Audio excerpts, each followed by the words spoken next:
당신은 누군가가 사라지는 순간을 직접 본 적이 있습니까? 2005년 9월 3일, 이른 새벽이었습니다. 한 여성이 골목길로 들어섰고 그 골목 밖으로 다시 나오지 않았습니다. 그날 이후 17년이 지났지만 그 골목 끝에서 어떤 일이 벌어졌는지 지금까지 아무도 알지 못하고 있습니다. 구형 CCTV가 기록한 마지막 장면은 단 3초짜리 흔적뿐이지요. 깜빡이는 가로등 아래에서 그녀는 잠시 뒤를 돌아보는 듯한 실루엣을 남겼고 바로 다음 순간 화면은 갑자기 끊겨버립니다. 그녀는 왜 평소와 다른 길을 택했을까요? 누가 그녀를 마지막으로 본 사람일까요? 그리고 새벽의 고요 속에서 왜 아무도 비명을 듣지 못했을까요? 그녀의 이름은 정수진, 22살이었지요. 동네 카페에서 일하며 조용한 일상을 이어가던 그녀는 그저 평범한 22살이었습니다. 그녀가 남긴 것은 그 3초짜리 CCTV 화면 속 흐릿한 그림자뿐입니다. 하지만 사람은 흔적만으로 사라지지 않지요. 지금부터 당신과 함께 그 그림자 너머에 감춰진 시간의 층을 하나씩 들춰보려 합니다. 2005년 여름입니다. 서울 외곽의 조용한 주택가 골목 입구에 작은 카페가 문을 열었지요. 카페 그림이라는 이름에 테이블 6개의 남짓한 아담한 공간이었습니다. 당시만 해도 동네 카페는 지금처럼 흔하지 않았습니다. 스타벅스는 여전히 도심의 상징이었고 많은 사람들은 집에서 믹스커피를 타 마시거나 오래된 다방을 찾던 시절이었지요. 그래서 이 작은 카페는 젊은 사람들에게는 신기한 공간이었고 나이 든 주민들에게는 요즘 사람들 취향 정도로 여겨졌습니다. 정수진은 그곳에서 오전 9시부터 저녁 6시까지 일했습니다. 22살, 전문대를 막 졸업하고 사무직을 알아보던 중 생활비를 벌기 위해 잠시 시작한 일이었지요. 카페 주인은 40대 중반의 여성으로 천천히 해, 급한 거 없어라고 말해주는 수진에게 든든한 존재였습니다. 집안 형편은 넉넉하지 않았습니다. 아버지는 몇 년 전 사업 실패 이후 술을 자주 마셨고 어머니는 식당에서 설거지 일을 하며 집을 지탱했지요. 수진은 언젠가 스스로 돈을 벌어 이 상황에서 벗어나고 싶었습니다. 카페에서의 하루는 단순했습니다. 아침 8시 40분, 그녀는 골목 초입 정류장에서 내려 3분 정도를 걸어 카페로 향했습니다. 문을 열고 의자를 내리고 커피 머신을 예열하고 샌드위치 재료를 정리하는 것부터 하루가 시작되었지요. 손님은 많지 않았습니다. 하루 15명에서 20명 정도. 대부분은 테이크아웃 커피를 사가는 직장인이었고 가끔 노트북을 들고 몇 시간을 앉아있는 대학생들이 있었습니다. 그 시절 집 인터넷은 ADSL 모뎀을 켜야 사용할 수 있었고 전화선을 함께 써야 했기 때문에 카페에서 자유롭게 쓸 수 있는 무선 인터넷은 큰 매력이었지요. 수지는 조용한 사람이었습니다.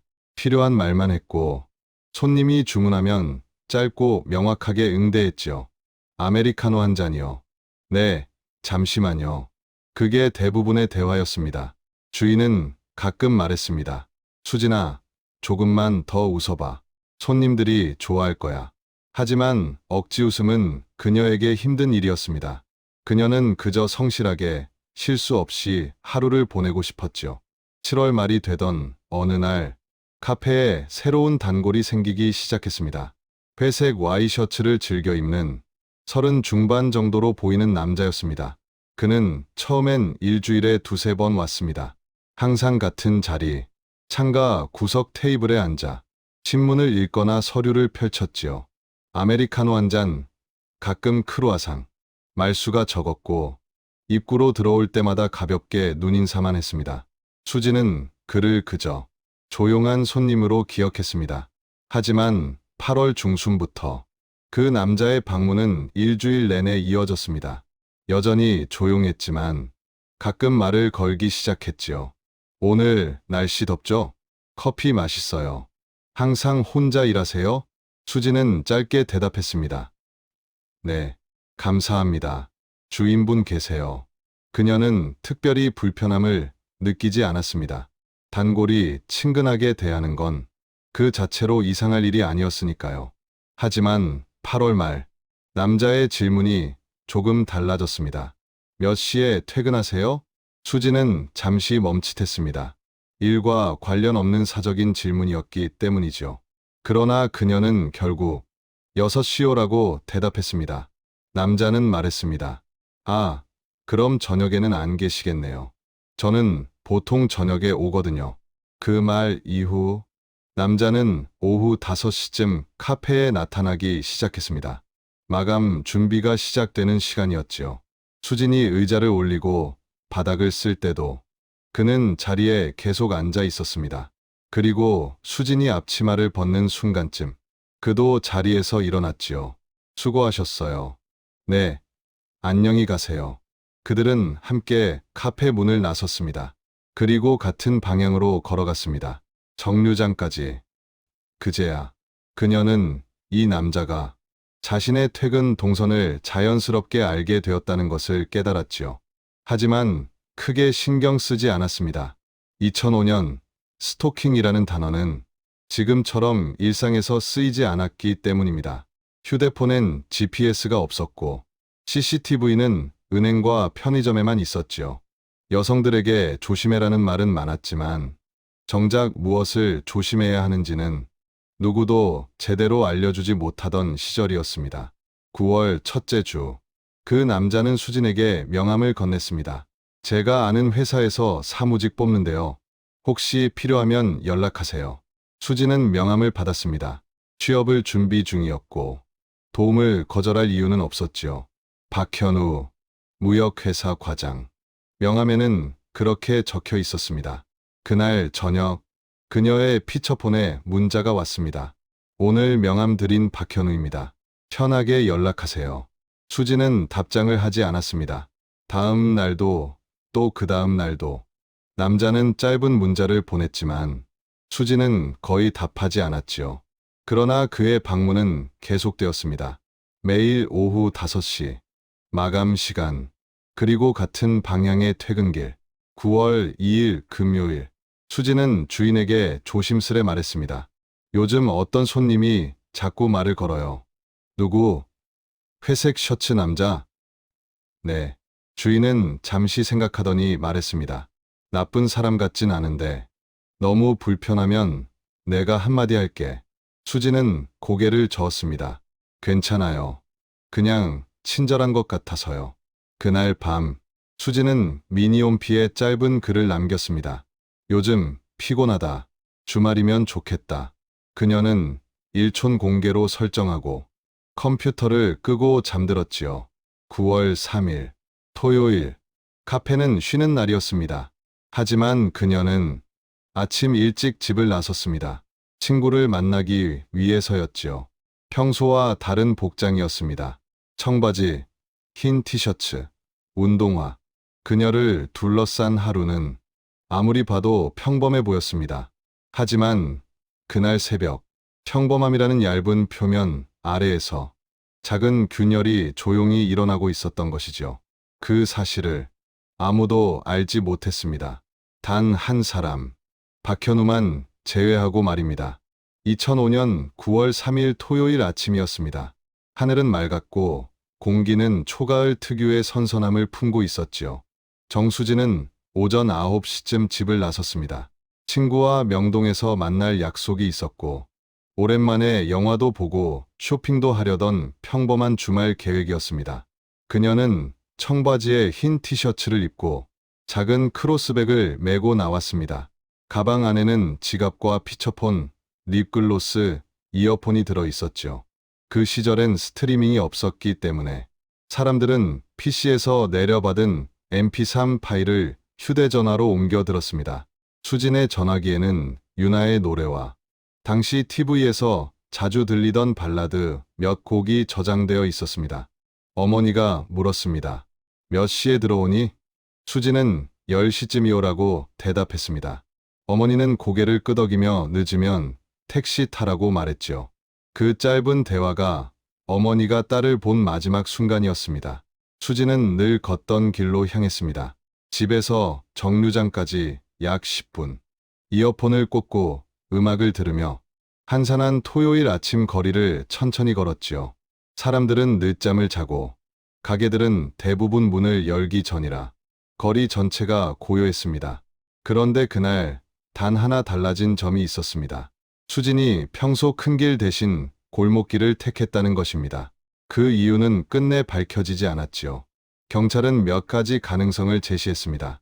그날 큰 길에서 공사가 있었다는 이야기, 골목이 조금 더 빠른 지름길이었다는 사실, 그리고 가장 불길한 가능성, 누군가 그 길을 선택하게 만들었다는 추정이지요. 그 골목은 폭이 3미터 남짓한 좁은 길이었습니다. 양쪽으로 빌라와 단독주택이 빽빽하게 들어서 있었고 담벼락이 높아 낮에도 그늘이 짙었습니다. 바닥은 낡은 콘크리트였고 곳곳에 금이 가 있었지요. 골목 입구의 가로등 하나만이 마지막으로 그 길을 비춰주는 유일한 빛이었습니다. 아침 9시 13분. 근처 슈퍼 주인이 설치한 구형 CCTV가 수진을 포착했습니다. 흑백 화면, 초당 5프레임 남짓의 낮은 화질, 움직임이 끊어지듯 보이는 화면이었지만 흰 티셔츠와 청바지, 검은 크로스백을 맨 수진의 모습은 분명했지요. 그리고 그녀는 골목으로 들어섰습니다. 그 순간이 우리에게 남아있는 마지막 장면입니다. 골목 안쪽은 사각지대였습니다. 2005년 주택가에 CCTV가 설치되는 경우는 거의 없었습니다. 경찰은 사건 이후 주변을 샅샅이 뒤졌지만 골목 전체를 비추는 카메라는 단 하나도 없었지요. 수진이 골목 안으로 사라진 시각 9시 13분 24초였습니다. 그 이후 반대편 편의점 CCTV에는 그녀가 나오지 않았습니다. 걸어서 2분이면 충분히 지나갈 수 있는 거리였지만 수진의 모습은 어디에도 나타나지 않았습니다. 골목을 빠져나온 사람은 2명뿐이었습니다. 50대의 남성과 30대의 여성. 둘 다 수진이 아니었지요. 그렇다면 그녀는 골목 어딘가에서 멈춘 것입니다. 스스로 멈췄거나 누군가에 의해 멈춰진 것이지요. 그 시각 골목 근처는 조용했습니다.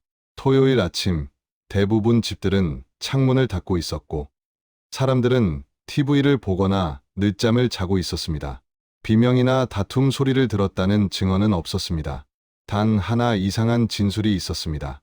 골목 중간에 사는 주민이 9시 15분쯤 차 시동 소리를 들었다는 말이었습니다. 그 골목은 워낙 좁아서 차가 다니는 일이 거의 없었습니다. 그럼에도 조용한 엔진 소리가 약 1분 정도 들렸다가 멀어졌다는 것입니다. 어느 방향으로 갔는지는 아무도 알지 못했지요. 2005년엔 차량 블랙박스도 드물었고 주변 CCTV 역시 거의 없었습니다. 그 차량이 누구의 것이었는지, 그 차가 무엇을 싣고 있었는지 지금까지도 확인할 방법이 없습니다. 아침 9시 반, 명동역에서 수진을 기다리던 친구는 그녀가 조금 늦는다고 생각했습니다. 카카오톡도 위치 공유도 없던 시절이었지요. 문자를 보내고 전화를 했지만 수진은 받지 않았습니다. 그날 하루 종일 연락은 닿지 않았습니다. 저녁이 되어도 밤이 되어도 수진은 집으로 돌아오지 않았습니다. 어머니는 말했습니다. 우리 딸은 연락 없이 늦는 아이가 아니에요. 경찰은 처음엔 시간을 더 두자고 했지만 다음 날 아침 수진의 휴대전화가 꺼진 채 9시 15분에서 시간이 멈춰 있다는 사실이 확인되면서 실종 수사는 본격적으로 시작되었지요. 그러나 그때는 이미 24시간이 지나 있었고 골든타임은 사라진 뒤였습니다. 골목에는 아무것도 남아있지 않았습니다. 흐릿한 화면, 속 작은 실루엣만이 그녀가 존재했다는 마지막 기록이었지요. 그 골목은 지금도 그대로 자리하고 있습니다. 아침이면 그늘이 드리우고 밤이면 어둠이 내려앉는 아무 사건도 없던 것 같은 고요한 길이지요. 하지만 우리는 압니다. 그 고요 속 어딘가에서 분명히 무엇인가가 일어났다는 것을요. 그리고 누군가는 그 사실을 지금도 말하지 않고 있다는 것을요. 9월 4일 일요일 오후 경찰은 정식 수색에 착수했습니다.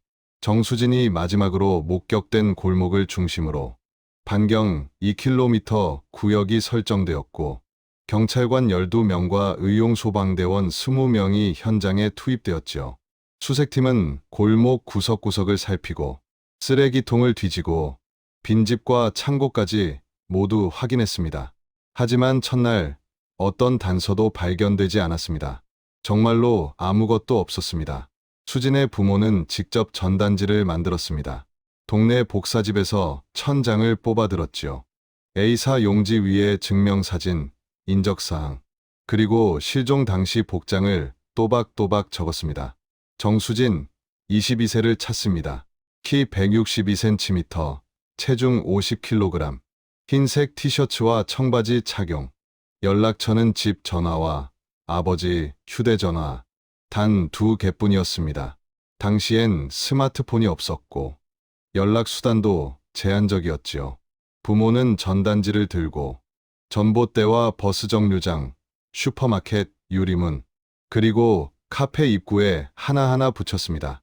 어머니의 손은 떨렸고 눈물이 떨어져 번진 전단지도 있었지요. 경찰은 CCTV 확보에 집중했습니다. 하지만 2005년 주택가에는 카메라가 거의 없었습니다. 골목 입구 슈퍼, 골목 출구 편의점, 그리고 100m 떨어진 은행, ATM. 확보 가능한 영상은 고작 3개였습니다. 없습니다. 고장 났어요. 녹화 기능은 없어요. 경찰이 상가를 돌아다니며 들은 말들입니다. 그 시절 CCTV는 실시간 모니터링용이 대부분이었고 녹화가 되더라도 이틀이면 덮어 써지는 경우가 많았지요. 결국 확보된 영상은 3가지였습니다. 첫째, 골목 입구로 들어가는 수진. 둘째, 골목을 지나간 2명의 행인. 셋째, ATM 앞을 지나간 차량 몇 대였습니다. 경찰은 영상을 반복해서 돌려봤습니다. 화질은 낮았지만 수진의 복장 흰 티셔츠, 청바지, 검은 크로스백 끈 확실히 보였습니다. 시간은 9시 13분 24초. 그리고 그 이후로는 카메라 어디에도 그녀가 나타나지 않았습니다. 은행 앞 카메라에는 9시 10분부터 30분 사이 5대의 차량이 지나갔습니다. 경찰은 차량 번호를 확인하고 소유주를 추적했지만 모두 혐의는 없었지요. 9월 5일 월요일, 경찰은 수진이 일하던 카페를 방문했습니다. 카페 주인은 충격을 받은 얼굴이었습니다. 금요일까지만 해도 멀쩡했는데 믿기지가 않아요. 사물함을 확인했지만 여벌 앞치마와 로션, 립밤만 있었고 특이한 점은 없었습니다. 주인은 말했습니다. 수진이는 조용하고 성실한 애였어요.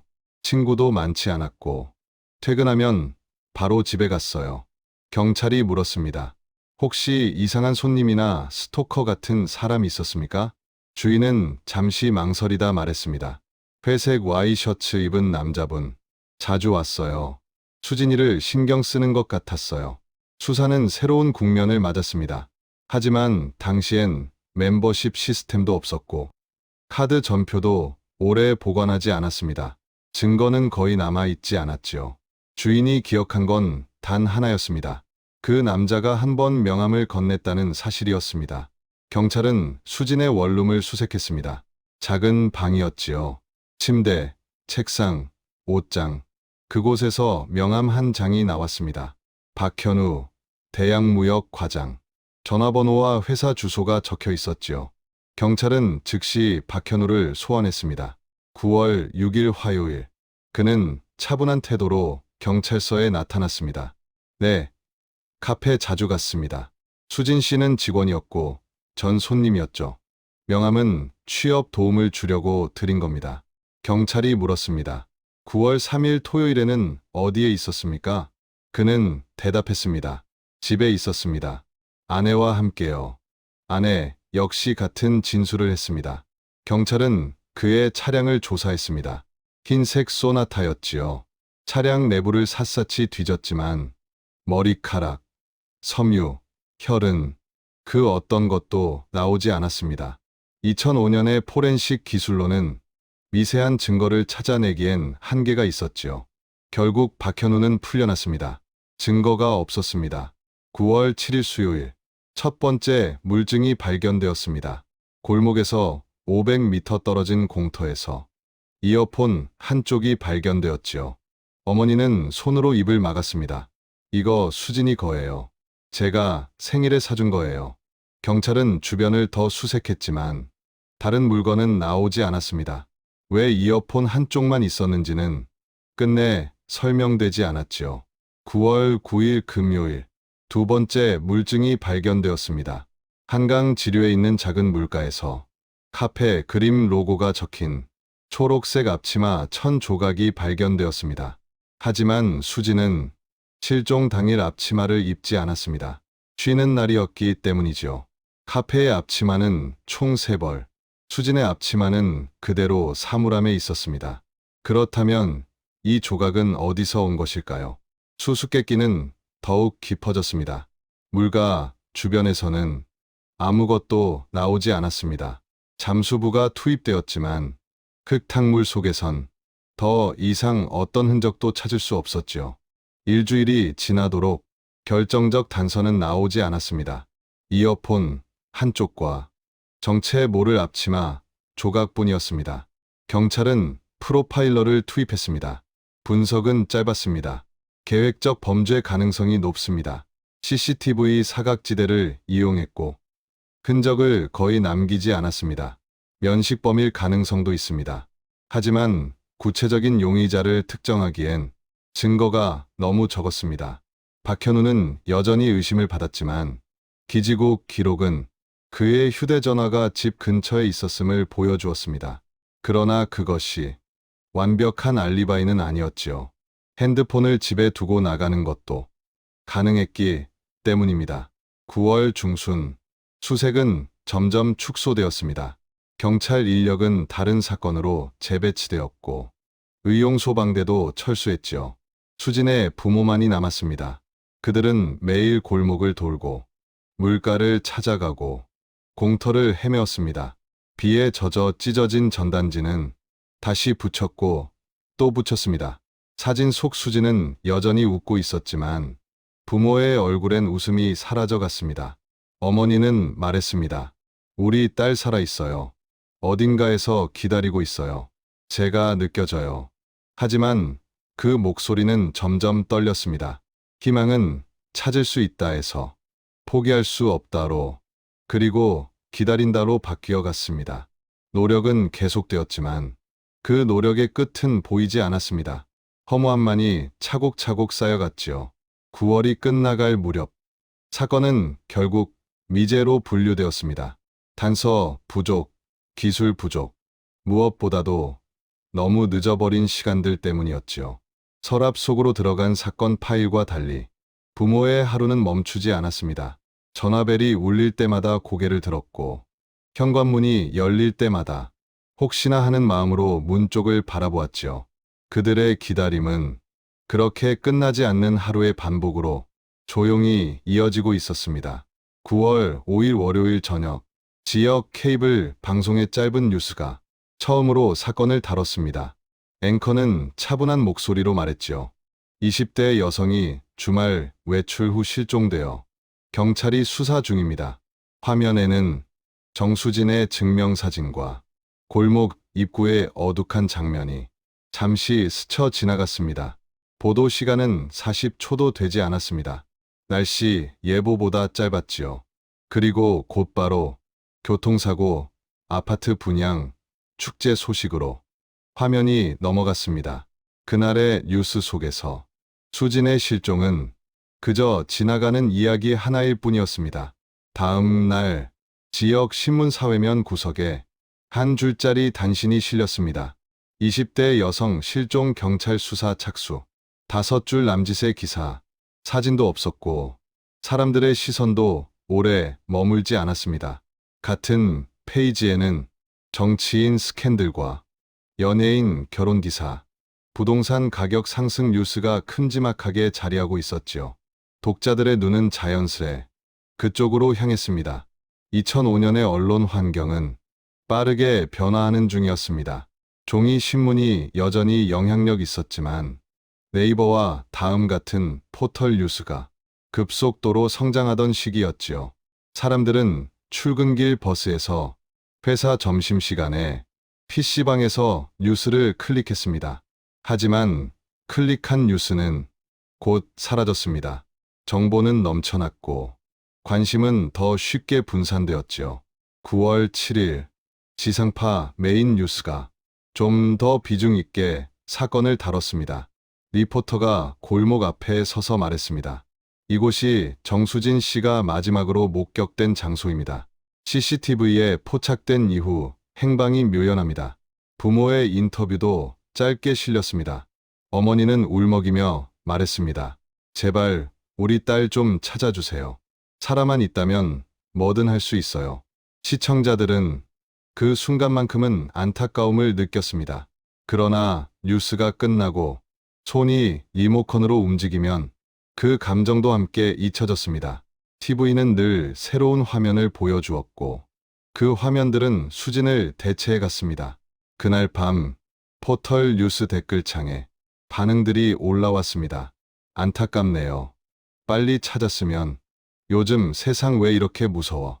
하지만 그 사이엔 익숙한 목소리들도 섞여 있었습니다. 가출한 거 아냐? 남자 만나러 간 거겠지. 요즘 젊은 애들 다 그래. 근거는 없었고 배려도 없었으며 그저 쉽게 말할 수 있다는 이유로 사람들은 타인의 삶을 가볍게 판단했지요. 그게 2005년 인터넷 문화의 그림자였습니다. 9월 9일 수진의 친구 5명이 모여 전단지를 들고 거리로 나섰습니다. 명동, 강남역, 신촌, 젊은 사람들로 붐비는 곳에서 하루 종일 서 있었지요. 혹시 이 사람 본 적 있으세요? 대부분의 사람들은 전단지를 잠깐 보고 주머니에 넣거나 쓰레기통에 버렸습니다. 친구들은 해가 질 때까지 서 있었지만 단 한 건의 제보도 받지 못했습니다. 절망감이 천천히 스며들었지요. 이렇게 해도 아무 일도 안 생기네. 사람들이 관심이 없어. 온라인에서도 잠시 파문이 일었습니다. 다음 카페와 네이버 카페에 수진을 찾는 글들이 올라왔지요. 초기엔 조회수가 빠르게 올랐습니다. 하지만 며칠 지나지 않아 그 게시글들은 새 글 뒤로 밀렸습니다. 조회수는 멈추고 댓글도 사라졌습니다. 인터넷의 관심은 언제나 짧았습니다. 9월 중순 강남의 유명 사업가 살인 사건이 발생하면서 언론의 시선은 완전히 다른 곳으로 향했습니다. 수진의 이야기는 더 이상 뉴스가 아니었지요. 더 큰 사건이 나오면 이전 사건은 빠르게 잊히는 것이 언론의 속성이었습니다. 카페 주인은 지역 신문사에 전화해 다시 보도해달라고 요청했습니다. 혹시 그럼 제보라도 들어오지 않을까요? 기자는 미안한 듯 대답했습니다. 새로운 진전이 있어야 보도할 수 있습니다. 그냥 여전히 실종이라고 말하면 더 이상 관심을 못 끌어요. 언론이 필요로 한 것은 새 소식이었지요. 누군가 잡히거나 무언가 발견되거나 사건이 움직여야 보도가 가능했습니다. 하지만 사건은 조용히 멈춰 있었습니다. 주민들도 처음엔 수진의 이름을 이야기했습니다. 그 골목에서 사라진 애라며? 요즘 세상 무서워. 그러나 며칠 지나지 않아 다시 골목을 지나다녔고 일상으로 돌아갔습니다. 익숙한 것은 금세 풍경이 됩니다. 전단지는 바람에 흔들리는 여느 광고지와 다를 바 없었지요. 카페도 다시 손님으로 붐볐습니다. 처음엔 사람들이 꺼렸지만 한 달 정도 지나자 커피를 마시고 노트북을 열고 잡담을 나누는 평범한 공간으로 돌아왔습니다. 수진이 서 있던 자리에서 그녀를 기억하는 사람은 조금씩 줄어들었습니다. 온라인에서는 가끔 사건이 언급되었지만 며칠 지나면 묻혔습니다. 사람들은 더 자극적인 사건을 찾아 크로를 내렸습니다. 수진의 이름은 긴 목록 속 위제 사건 하나로 남아갔습니다. 10월이 되자 언론은 완전히 조용해졌습니다. 후속 보도는 없었습니다. 경찰은 수사 중이라고 했지만 눈에 보이는 변화는 없었지요. 부모는 직접 방송국을 찾아갔습니다. 제발, 우리 딸, 한 번만 더 보도해 주세요. PD는 난처한 표정으로 말했습니다. 마음은 알지만 관심이 없으면 보도해도 효과가 없습니다.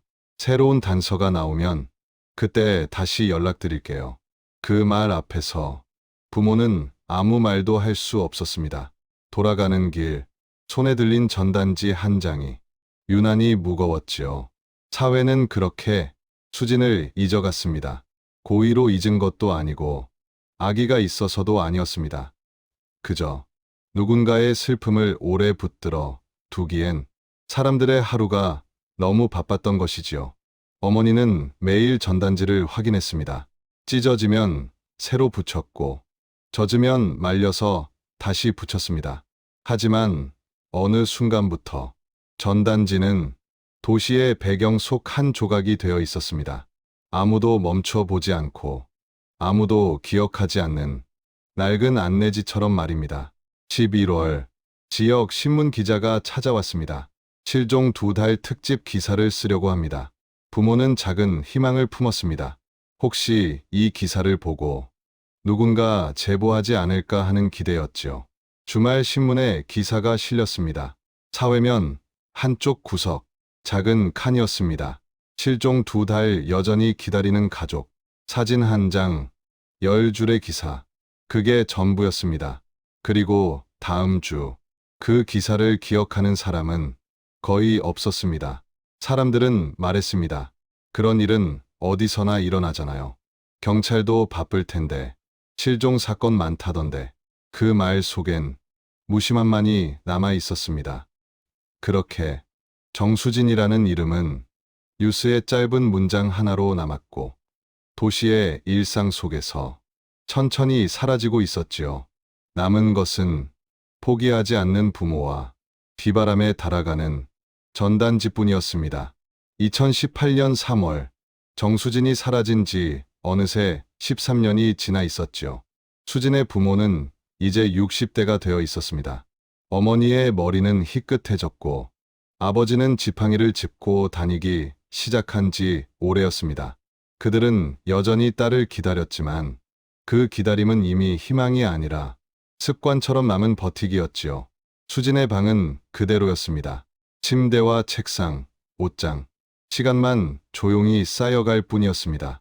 어머니는 한 달에 한 번 먼지를 털고 바닥을 닦았습니다. 수진이가 돌아오면 깨끗해야지요. 그 말을 할 때면 목소리는 항상 떨렸습니다. 세상은 그동안 너무 많이 변했습니다. 2005년엔 피처폰이었지만 2018년엔 누구나 스마트폰을 들고 다녔습니다. CCTV는 도시 곳곳에 설치되었고 실시간 위치 추적도 가능해졌습니다. 하지만 이 모든 발전이 2005년의 빈자리를 채우지는 못했습니다. 그때 사라진 흔적은 지금의 기술로 되살릴 수 없었지요. 경찰서 한편에는 오래된 상자들이 층층이 쌓여 있었습니다. 미제 사건 파일들입니다. 수진의 사건도 그 안에 조용히 잠들어 있었습니다. 담당 형사는 3번이나 바뀌었고 3번째 형사는 아직 젊은 신참이었지요. 그도 가끔 파일을 펼쳐봤지만 새로운 단서는 보이지 않았습니다. 13년이라는 시간은 너무 길었습니다. 그해 3월 15일 서울시는 오래된 CCTV 인프라를 전면 디지털로 교체하는 사업을 시작했습니다. 2000년대 초반 장비들은 이미 노후했고 테이프에 저장된 영상들을 디지털로 백업해야 했습니다. 3월 23일 금요일 통신기술자 이정민 씨는 노후 CCTV 서버실 하나를 점검하고 있었습니다.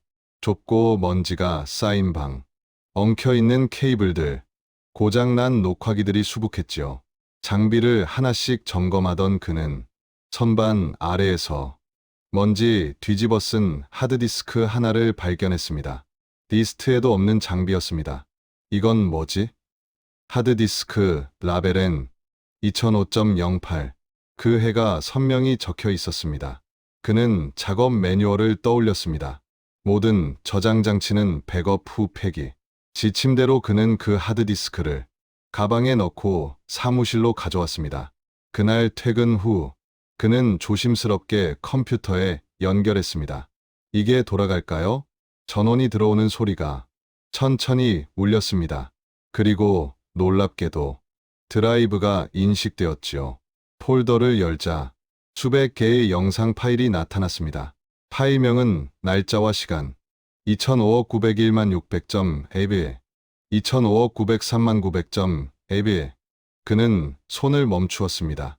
2005년 9월, 사건이 있었던 바로 그 달이었습니다. 다음 날, 그는 즉시 상사에게 보고했고, 회사는 영상 전체를 관할 경찰에 전달했습니다. 혹시 모르니까요. 그 말이 덧붙여졌습니다. 경찰서 형사 김태준은 그 하드디스크를 받아들었습니다. 그는 즉시 미제 사건 목록을 떠올렸습니다. 그리고 하나의 이름이 떠올랐지요. 정수진. 2005년 9월 실종. 김 형사는 숨을 고르고 파일을 열기 시작했습니다. 특히 9월 3일 사건 당일의 영상들을 집중해서 확인했지요. 오전 9시 영상. 골목 입구가 보였습니다. 그는 이상함을 느꼈습니다. 각도가 달랐습니다. 기존에 확보했던 슈퍼마켓 CCTV와 달리 이 영상은 반대편 골목을 대각선으로 비추고 있었지요.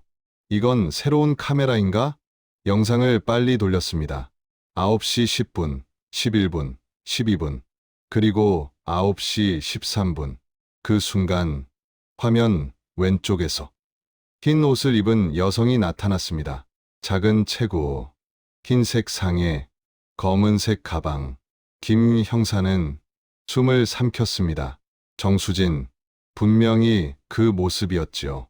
기존 영상에서는 3초밖에 남지 않았던 장면이 다른 각도에서 조금 더 선명하게 기록되어 있었습니다. 그는 천천히 영상을 재생했습니다. 9시 14분, 15분, 16분, 20분, 그리고 화면 오른쪽에서 차 한 대가 나타났습니다. 흰색 세단이었습니다. 차는 골목 입구 근처에서 조심스럽게 멈춰 섰습니다. 화면을 확대했지만 화질은 흐릿했고 번호판은 알아볼 수 없었습니다. 그 순간 조수석 문이 열렸습니다. 여성 한 명이 내렸습니다. 머리 길이, 체구, 걸음걸이. 짧은 순간이었지만 어딘가 익숙한 느낌이 있었지요. 그녀는 차를 돌아보고 작게 고개를 끄덕였습니다. 운전석 안쪽엔 누군가 있었지만 반사된 빛 때문에 얼굴은 전혀 보이지 않았습니다. 그 여성은 잠시 서 있다가 골목 안쪽으로 걸어 들어갔습니다. 그리고 차는 천천히 움직여 화면 밖으로 사라졌습니다. 김 형사는 손바닥에 땀이 맺히는 걸 느꼈습니다. 이게 수진인가? 두 영상의 시간 차이는 약 7분. 상식적으로 볼 때 동일 인물일 가능성은 확신도 부정도 할 수 없었습니다. 그는 영상을 반복해서 돌려보았습니다. 여성의 걸음걸이와 실루엣을 보며 수진의 모습과 비교했지요. 그러나 화질은 그렇다 말하기도 아니다 말하기도 어렵게 만들었습니다. 김 형사는 다음 날 디지털 포렌식 팀에 의뢰했습니다. 최신 소프트웨어로 처리했지만 원본 영상의 질이 너무 낮았지요. 겨우 차 번호판 앞 두 자리만 흐릿하게 보였습니다. 12, 17? 그 정도의 추정뿐이었습니다. 수진의 부모는 형사의 연락을 받고 즉시 경찰서로 달려왔습니다. 13년 만에 찾아온 새로운 단서였습니다. 형사는 영상을 보여주었습니다. 차에서 내리는 여성, 골목으로 향하는 모습. 어머니는 화면에 얼굴을 가까이 대고 울먹이며 말했습니다. 이게 우리 수진이인가요? 아버지는 걸음걸이를 유심히 보며 말했습니다. 수진이는 걸음이 좀 안쪽으로 들어갔어요. 그게 보이나요? 형사는 조심스럽게 고개를 저었습니다. 단정하기 어렵습니다. 하지만 분명히 새로운 정보이긴 합니다. 부모는 여러 감정이 한꺼번에 밀려오는 듯 말을 잇지 못했습니다. 만약 수진이가 맞다면 그럼 그 후엔 어떻게 됐다는 거죠? 희망과 두려움이 뒤섞여 흔들리는 목소리였습니다. 경찰은 차량 추적에 나섰습니다. 그러나 13년이 지난 기록은 이미 폐차되었거나 소유주가 바뀌었고 번호판 정보도 정확하지 않았지요. 수천 대의 차량 중 단 한 대를 찾는 건 사실상 불가능했습니다. 영상은 곧 언론에 알려졌습니다. 13년 만에 드러난 새로운 장면. 비밀을 품은 흰색 세단. 사람들의 관심은 다시 달아올랐고 온라인에는 수많은 분석과 추측이 등장했습니다. 하지만 그 어떤 의견도 진실에 다가가지는 못했습니다. 수진의 부모는 영상을 수십 번, 100번도 넘게 돌려보았습니다. 저게 수진이길 바라요. 그날 살아 있었다는 거니까요. 하지만 동시에 또 다른 두려움이 가슴을 조여왔지요. 만약 정말 수진이라면 그 다음엔 무슨 일이 있었던 거죠? 희망과 공포, 기대와 망설임이 부모의 마음속에서 서로 얽혀 있었습니다. 그러나 한 가지 사실만은 확실했습니다. 2005년 9월 3일 아침, 어떤 흰색 세단이 골목 앞에 멈췄고 그 차에서 어떤 여성이 내려 골목 속으로 사라졌다는 것. 그 장면은 13년 동안 어둠 속에 묻혀 있었습니다. 삭제되지 않고 버려지지도 않고 조용히 시간의 틈새 속에서 제 차례를 기다리고 있었지요. 그리고 마침내 그 오래된 조각 하나가 세상 밖으로 모습을 드러냈습니다.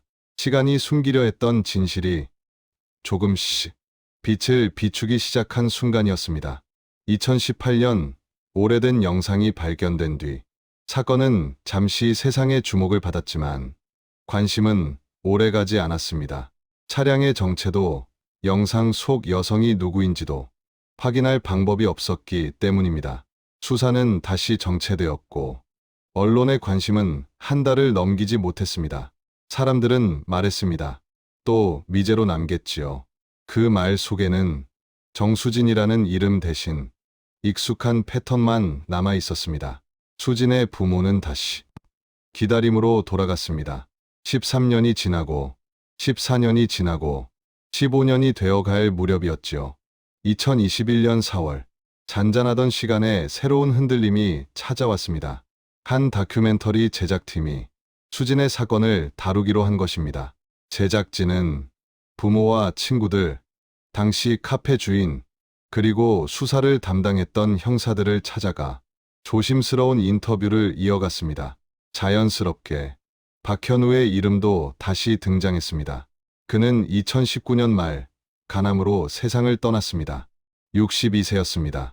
그는 죽기 전까지 모든 혐의를 부인했지요.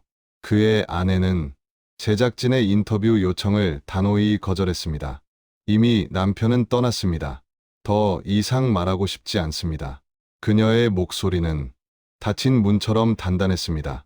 2021년 5월 초 제작진의 이메일로 낯선 이름 하나가 도착했습니다. 박지은, 박현우의 딸이었습니다. 메일의 제목은 아버지에 대한 증언이었습니다. 메일을 연 순간 제작진은 단숨에 긴장했습니다. 안녕하세요. 저는 박현우의 딸입니다. 2019년 11월 28일 아버지가 돌아가시기 하루 전 밤에 술을 드시고 이상한 말을 하셨습니다. 그날 난 그녀가 떠나게 도와줬다. 그건 내 잘못이 아니다. 나는 그냥. 그리고 그 뒤는 끝내 이어지지 않았습니다. 그때는 몰랐지만 지금은 그 말이 정수진 씨와 관련된 것 같아 두렵습니다.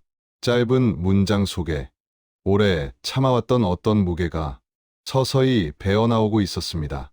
제작진은 즉시 그녀에게 연락했습니다. 박지은 씨는 얼굴을 비추는 것을 거절했지만 음성 변조 인터뷰에는 응했습니다. 인터뷰는 5월 15일에 진행되었습니다. 아버지는 그 사건 이후로 많이 변하셨어요. 예전엔 밝고 다정했는데 그때부터 우울해지셨고 술에 많이 기댔습니다. 그녀는 잠시 침묵하다 기억 속 장면 하나를 꺼냈습니다. 2005년 가을쯤 부모님이 크게 다투셨어요. 어머니가 당신이 한 짓 때문에 우리 가족이 망가졌어라고 소리쳤습니다. 아버지는 내가 뭘 했다고라고 했지만 목소리가 너무 약했습니다.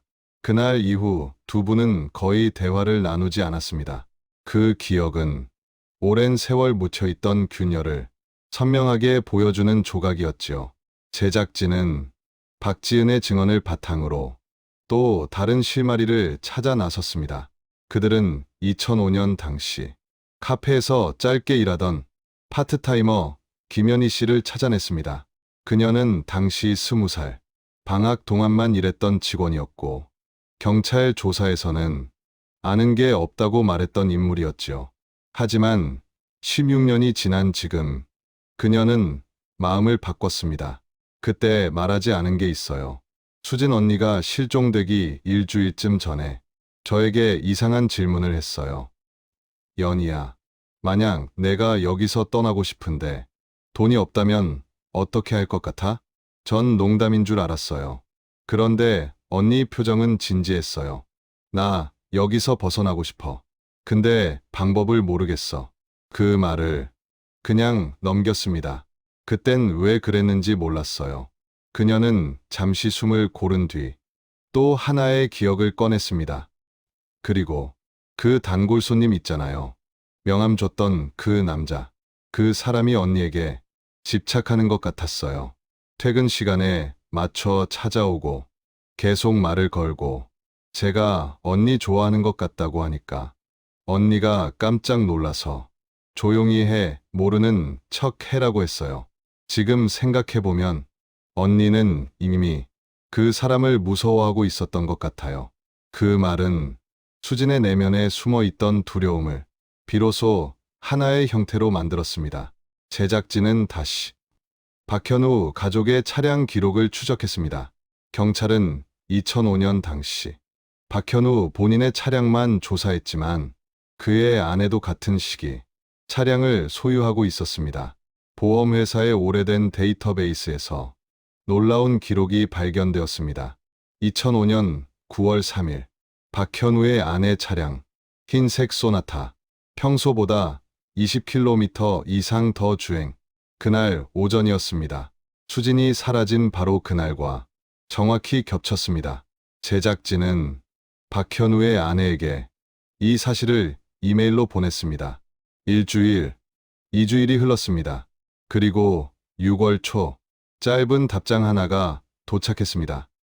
그날 저는 남편을 찾으러 나간 것이 아닙니다. 다만 누군가를 보내주러 갔을 뿐입니다. 더 이상 말할 수 없습니다.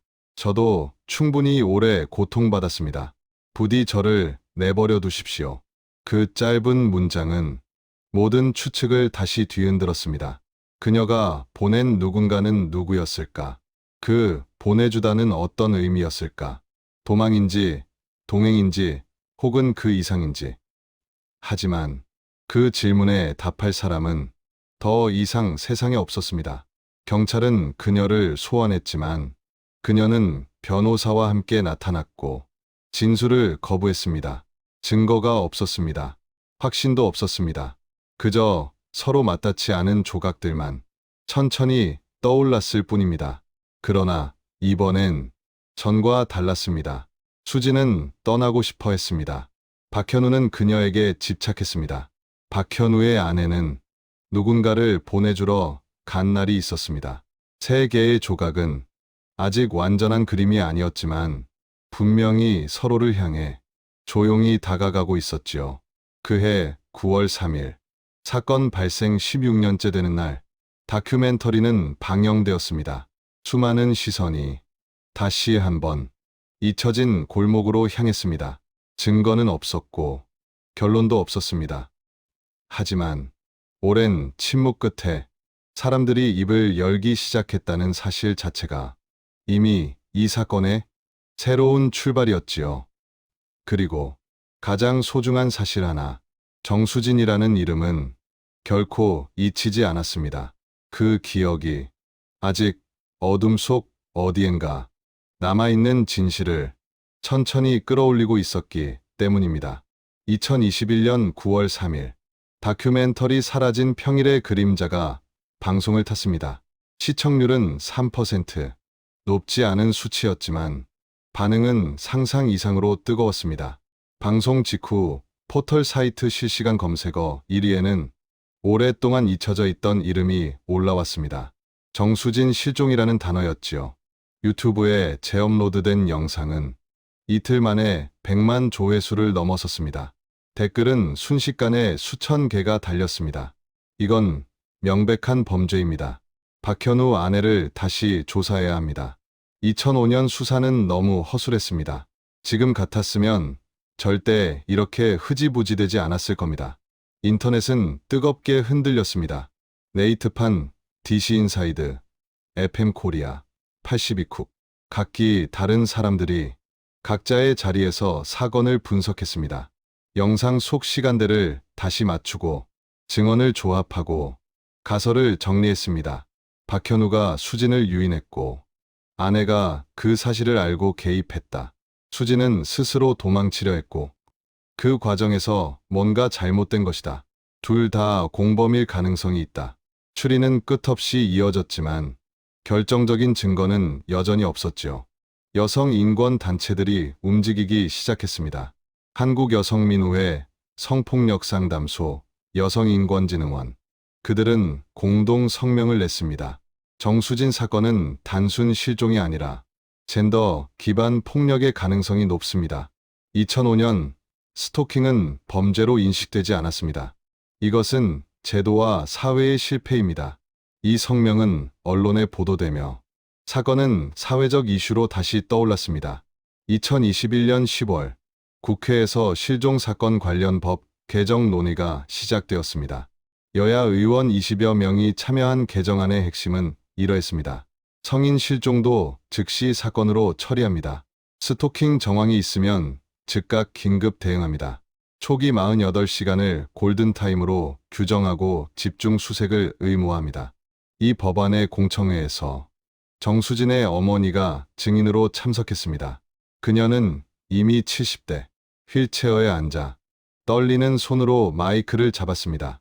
제 딸이 사라졌을 때 경찰은 24시간을 기다리라고 했습니다. 그 24시간 동안 딸에게 무슨 일이 있었는지 아무도 모릅니다. 만약 그때 바로 수색했다면, 만약 골목에 CCTV가 더 있었다면, 만약 그 집착을 스토킹이라고 봤다면 제 딸은 지금 이 자리에서 함께 숨 쉬고 있었을지도 모릅니다. 회의장은 조용해졌습니다. 숨소리조차 아득하게 느껴질 만큼 긴 침묵이 흐르고 있었지요. 2022년 1월 경찰청은 마침내 정수진 사건을 공식 재조사하기로 결정했습니다. 전직 검사, 프로파일러, 범죄심리학자, 여성학 교수, 실종자 가족 대표까지 참여한 미제 사건 재검토 위원회가 구성되었습니다. 그들은 2달 동안 기록을 처음부터 다시 뒤졌습니다. 오래된 증언, 흐릿한 CCTV, 2018년에 발견된 새로운 영상, 그리고 박지은 김연희의 증언까지 모두 다시 분석했습니다. 위원회는 최종적으로 이렇게 결론지었습니다. 정수진 사건은 단순 실종이 아닙니다. 범죄 연루 가능성은 매우 높습니다. 박현우의 반복적인 접근은 스토킹으로 판단됩니다. 아내의 차량 운행 기록 또한 사건과 직접 연관된 정황입니다. 하지만 직접 증거 부족, 시신 미발견, 핵심 관련자 사망으로 형사 처벌은 불가능합니다. 그러나 진상 규명은 계속되어야 합니다.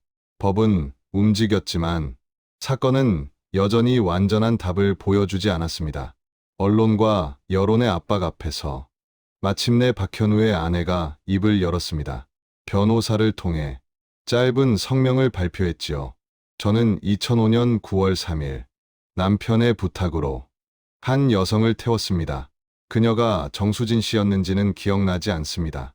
남편은 친구가 급히 이동해야 한다고 했습니다. 저는 그녀를 서울역 근처에 내려주었습니다. 그게 전부입니다. 그 후 무슨 일이 있었는지 저는 알지 못합니다. 그녀의 말은 사건을 풀기는커녕 더 많은 의문만 남겼습니다. 서울역, 왜 하필 그곳이었을까요? 수지는 어디로 향하려 했던 걸까요? 기차표나 버스 기록이 전혀 없다면 그녀는 정말 그곳에 있었던 걸까요? 진실은 또 한 번 어두운 벽 뒤로 숨어 들어갔습니다. 2022년 5월 국회는 실종 사건 관련 법안을 마침내 통과시켰습니다. 사람들은 이 법을 정수진법이라고 불렀습니다. 공식 명칭은 아니었지만 모두가 그렇게 기억했습니다. 사라진 한 사람이 한국의 실종 대응 시스템을 바꾼 것입니다. 그 이후 경찰 매뉴얼은 완전히 새롭게 바뀌었습니다. CCTV 확보 절차, 디지털 포렌식 표준화, SNS 통신 GPS 실시간 분석, 스토킹 정황 최우선 조치, 가족 심층 인터뷰 가이드라인까지 모든 기준이 새 시대에 맞게 다시 설계되었지요. 2022년 하반기 20살 여성의 실종 신고가 들어왔습니다. 과거라면 가출 가능성으로 치부됐을 사건이었습니다. 하지만 새 매뉴얼은 달랐습니다. 즉시 수사팀이 꾸려졌고 48시간 안에 CCTV 100여 개가 확보되었습니다. 통신 기록, 차량 이동 경로도 즉시 추적했습니다. 그녀는 사흘 만에 남자친구에게 감금된 채로 발견되었습니다. 생존했고 남자친구는 체포되었지요. 뉴스는 이렇게 보도했습니다. 개정된 실종 대응 시스템이 한 생명을 구했습니다. 그 뒤로도 같은 방식으로 구조된 사례가 2023년까지 총 12건, 모두 성인이었고 대부분 스토킹이나 친밀한 관계의 폭력이었습니다. 과거였다면 미제로 남았을 생명들이 구해진 것이지요. 그러나 정수진의 행방은 끝내 밝혀지지 않았습니다. 박현우는 이미 세상에 없고 그의 아내도 더 말하지 않습니다. 영상은 흐릿했고 증거는 오래전에 사라졌습니다. 사건은 여전히 풀리지 않은 물음표로 남아 있습니다. 2024년 수진의 아버지가 세상을 떠났습니다. 향년 80세였습니다. 임종 직전 그는 아내의 손을 꼭 잡고 말했습니다. 우리 수진이 어딘가에서 살아 있을 거야. 꼭 그럴 거야. 그는 마지막 순간까지 희망을 놓지 않았습니다. 장례식장에서 어머니는 담담하게 말했습니다. 이제 남편은 딸을 만나러 갔습니다. 먼저 가서 기다리고 있을 겁니다. 저도 곧 갈 거예요. 그녀의 눈빛에는 19년 동안 쌓인 슬픔이 고요하게 흔들리고 있었지요. 정수진의 사건은 비극으로 끝날 수도 있었습니다. 잊혀진 이름, 통계 속 숫자, 스쳐 지나가는 사건으로 남을 수도 있었습니다. 하지만 그녀는 그렇게 사라지지 않았습니다. 한 사람의 아픔이 사회 시스템을 움직였고 국가의 매뉴얼을 바꿨고 또 다른 생명들을 지켜냈습니다. 불완전하지만 누군가를 살린 유산, 슬프지만 사회에 남겨진 희망의 흔적. 그것이 정수진이라는 이름이 지금도 한국 사회 속에서 흔들리지 않고 남아있는 이유입니다. 그녀의 흔적은 지금도 누군가를 구하고 있습니다. 시간은 많은 것을 지워갑니다. 기억은 흐려지고 얼굴은 바래지고 이름은 어느 순간 낯선 단어가 되어버리기 쉽습니다. 사람들은 각자의 삶에 몰려 누군가의 실종을 잊게 되지요. 그것이 시간의 속성이고 때로는 우리가 피할 수 없는 현실이기도 합니다. 그러나 기억하려는 마음만큼은 시간조차 지우지 못합니다. 오늘 우리는 사라진 한 사람의 이름을 따라 무려 19년의 시간을 걸어왔습니다. 정수진, 22살, 2005년 9월 3일, 한 골목으로 들어가 다시 돌아오지 못한 여성입니다. 진실은 끝내 완전히 드러나지 않았습니다. 그녀가 지금 어디에 있는지, 그날 어떤 일이 있었는지, 우리는 여전히 모릅니다. 어쩌면 영원히 알 수 없을 수도 있죠. 하지만 그녀의 이름은 사라지지 않았습니다. 법의 조항 속에 남았고, 경찰 매뉴얼에 새겨졌고, 12명의 생명을 구해냈습니다. 완벽한 해답이 없어도 기억이 누군가를 살릴 수 있습니다. 그것이 때로는 가장 현실적인 정의입니다. 슬픔은 기억이라는 손을 잡을 때 비로소 조금씩 다른 미래로 옮겨갑니다. 지금도 어딘가엔 누군가의 마지막 장면이 흐릿한 CCTV 속에, 오래된 증언 속에, 잊힌 골목의 공기 속에 조용히 남아있을지도 모릅니다. 하지만 기억하는 이가 있는 한 그 장면은 완전히 사라지지 않습니다. 만약 지금 이 영상을 끝까지 함께 해주셨다면 당신은 오늘 또 한 사람의 이름을 세상에서 지우지 않게 만든 것입니다. 기억이 곧 정의입니다.